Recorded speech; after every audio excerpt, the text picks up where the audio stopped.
Teithio dros ei llwybrau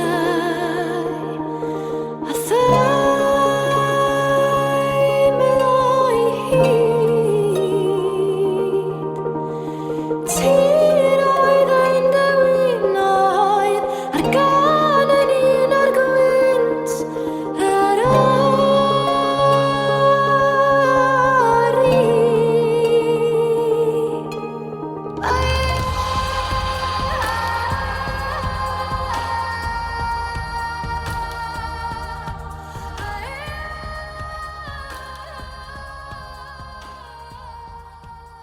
Welcome to part 2 of this podcast on the Eryri Ambassador Programme and the week of events to celebrate the early success of the project. In this part, I'll be joined by 2 ambassadors, Ben, who led one of our events during the week, and Alec, a silver ambassador who attended a tree planting volunteering day.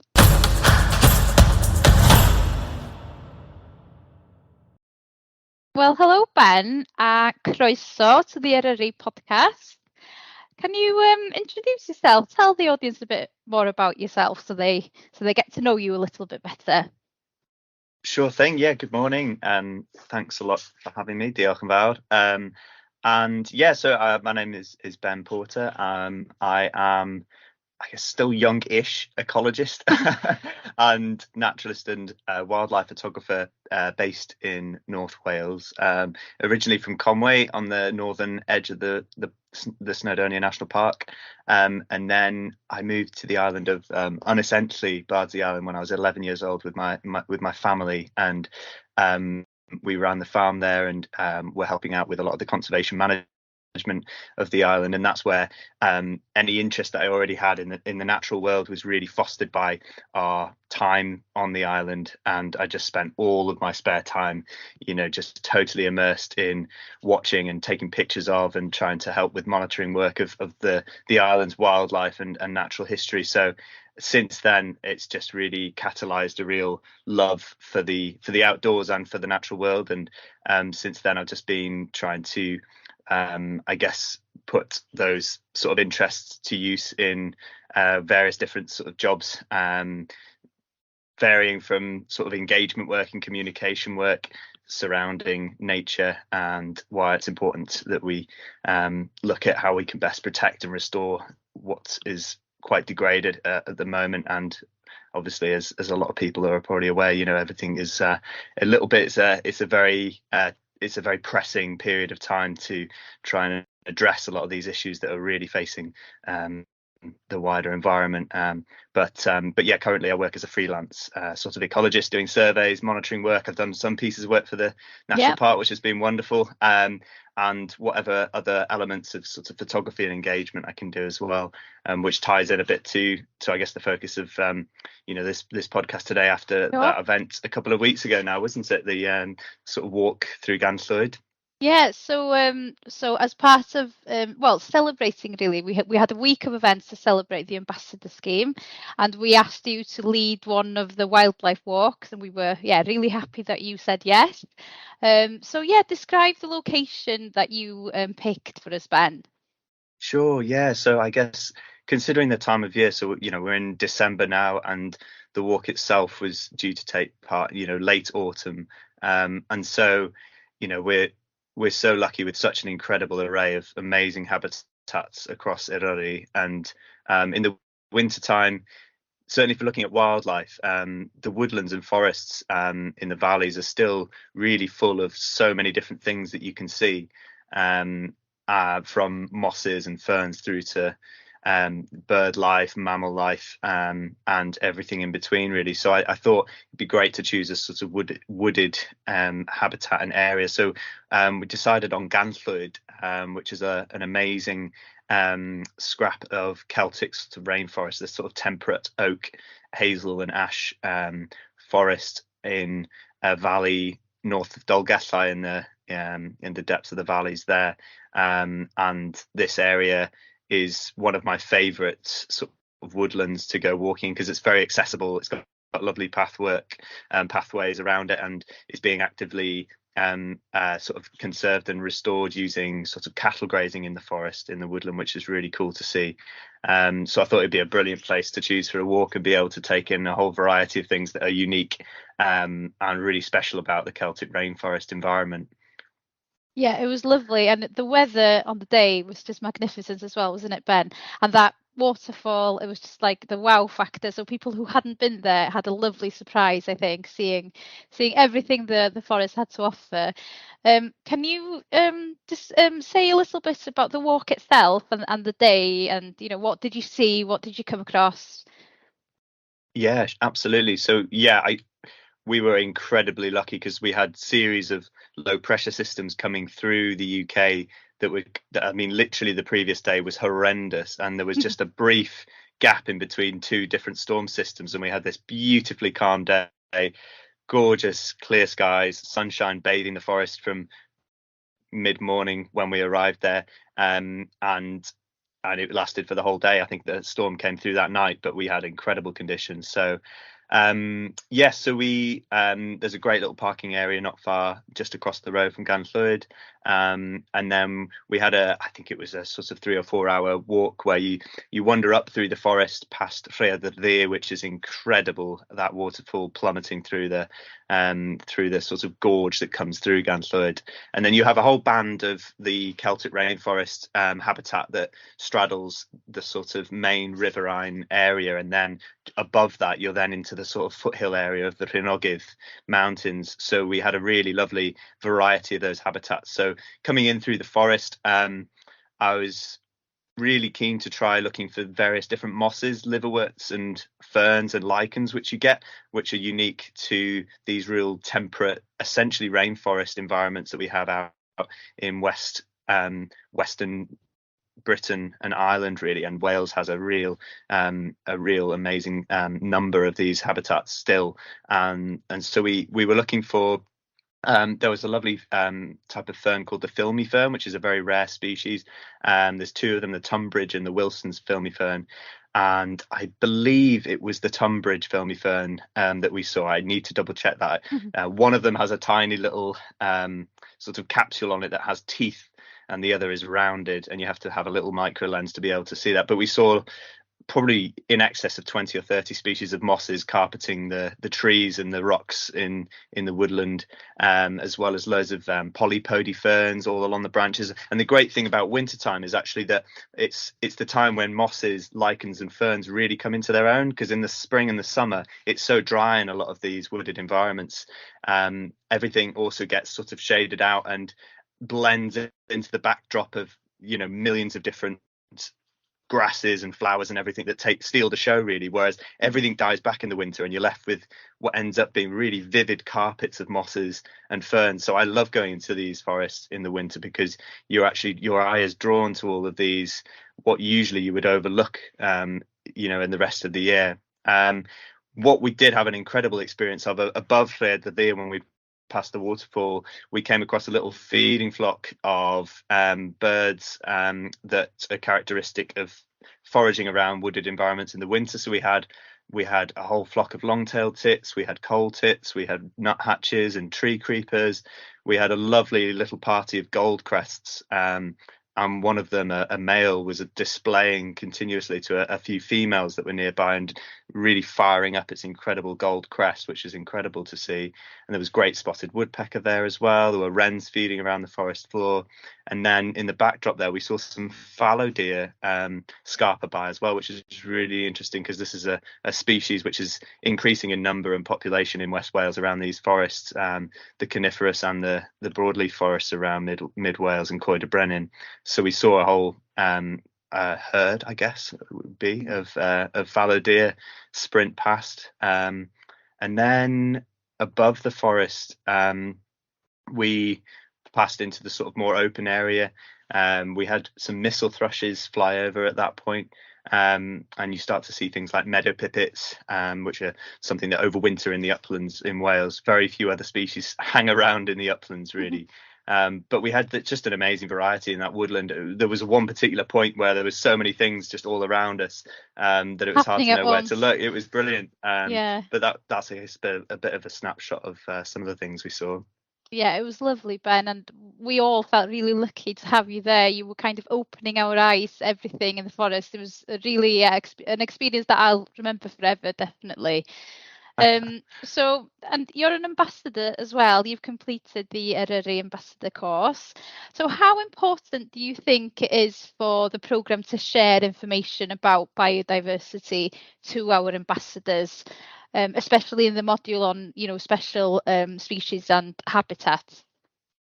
Yeah, so I think biodiversity. I mean, there's so many different elements of Eryri and the wider area that are so special, and different people have different interests in the landscape. Really, there's so many different facets to it. But biodiversity is something that is so key. I feel. I mean, I'm a bit biased because I'm such a passionate ecologist and naturalist.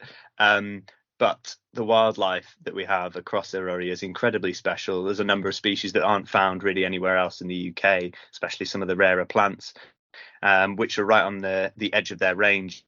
And I think one of the key things to integrate the sort of biodiversity module is an awareness of what we do have, so that we are aware of things that are really struggling, which is quite a lot of the species, and that we can then sort of utilize the ambassadors' sort of awareness through this module to be able to communicate that to local people and to those visiting, of how important it is to look at how we're interacting with the environment, how we can help contribute to ways of protecting and restoring these areas so that they can be, we're looking at a bit of a sort of a fraction of what the biodiversity of this area could hold. We're sort of we're at a point where we've lost so much in our country, in our landscape, and I feel like cultivating an awareness of what we do have at this point, and a sort of an awareness of the need to restore what we could have in these areas is so important. And I think the ambassador scheme is a brilliant platform for enabling that to a certain degree, and just at the very base level, cultivating an appreciation is like the first step, really. I feel like when we go for a walk in the forest like that, a lot of people, it's like you were saying, it's like seeing with a different filter, really. You suddenly see, by just paying a bit of attention and cultivating a bit of awareness to what there is, you suddenly see the landscape from a completely different sort of perspective, really, because you're suddenly aware of how much life and how many things are there. And for a lot of people, they're just not aware that that is the case. And so by just gently sort of encouraging and bringing some learning of that, people can then sort of really learn to appreciate and love that, and then they're going to hold on and try and increase that and show others that as well. So it just spreads that that awareness, really. And I think it's incredibly important. It's the starting point for a lot of really positive change, really.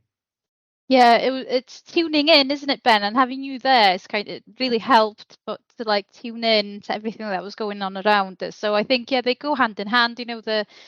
The reading the text and stuff, and the actually completing the modules online. But I think there's definitely a place for actually going out and seeing what's out there as well. For and sure. Yeah, with your help, it was a fantastic day, so thank you very much. Oh, And it was lovely as well, because we had some Welsh learners, didn't we? And you knew all the terms and stuff, in Welsh and English, so I think they really appreciated that as well, to learn the Welsh names for stuff. And yeah, it was just a really lovely day. So thank you.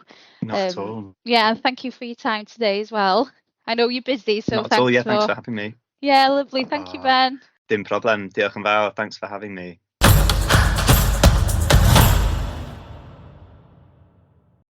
Hello, Alec, and welcome to the Eryri podcast. So Hello, let's hi. start. Hello. Let's start with you introducing yourself, if you don't mind. Yeah, so my name's Alec.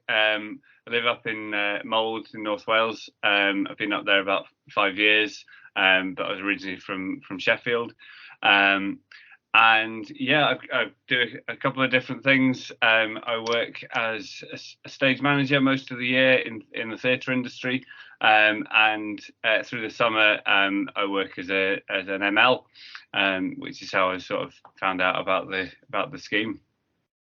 Well, that was going to be my next question. So how did you come across the ambassador scheme then? Yeah, so one of the providers that I was working for last year, they were encouraging their staff to sign up to the scheme, and then for some of their jobs, they were actually putting it as a prerequisite on their jobs. For example, sort of leading up a Wyddfa and jobs like that. And they liked their staff to have done at least the bronze level of the scheme. So I heard about it through them, and then continued with it. Currently on a silver award of the scheme, and probably continuing at some point to get the gold.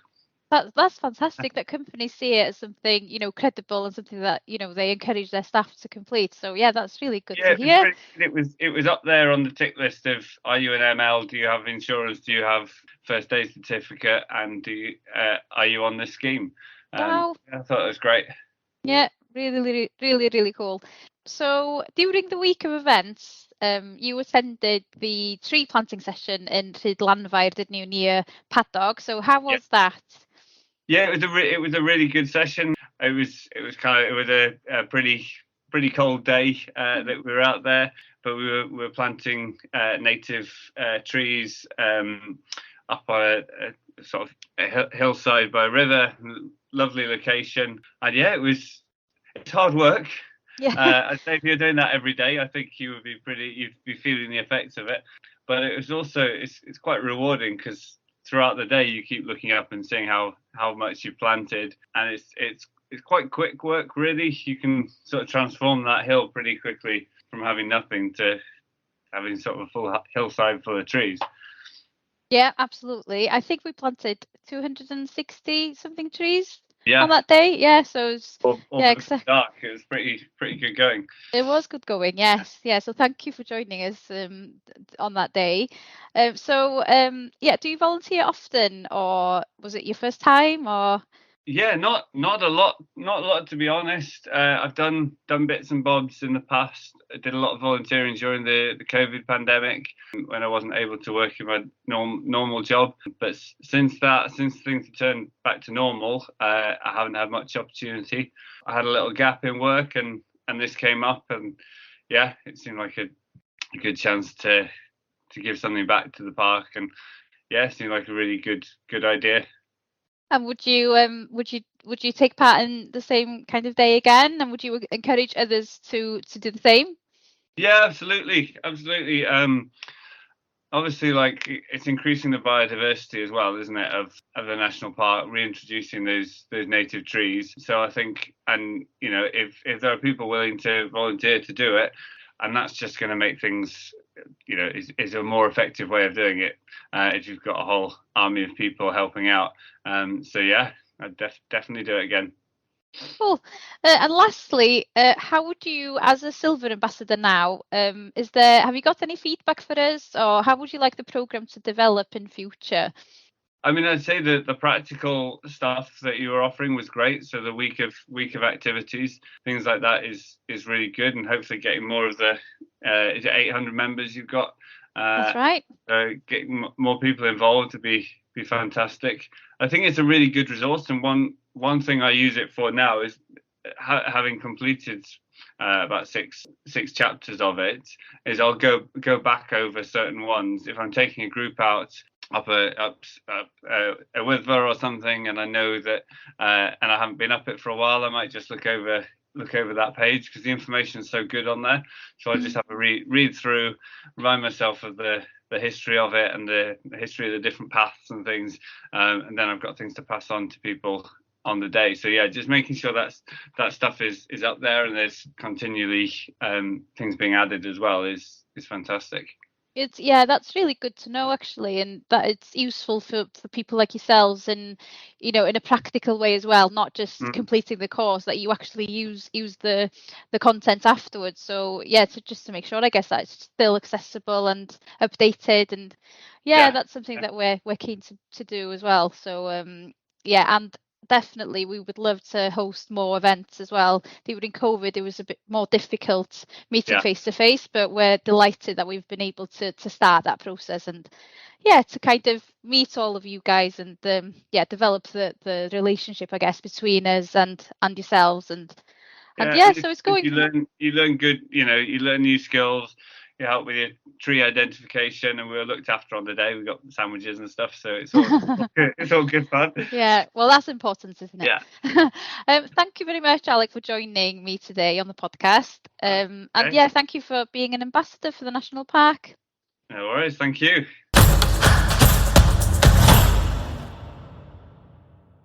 I hope you enjoyed learning more about the Eryri Ambassador Programme and our week of celebration. If you would like to become an ambassador, you can register at www.ambassador.wales. Next year, we will be relaunching our podcast in a new format. We will be looking at Eryri's special qualities in a much more engaging way, and we'll also be broadcasting the episodes as videos on YouTube. We'll look forward to having your company again in the new year. Nadolig llawen a blwyddyn newydd dda.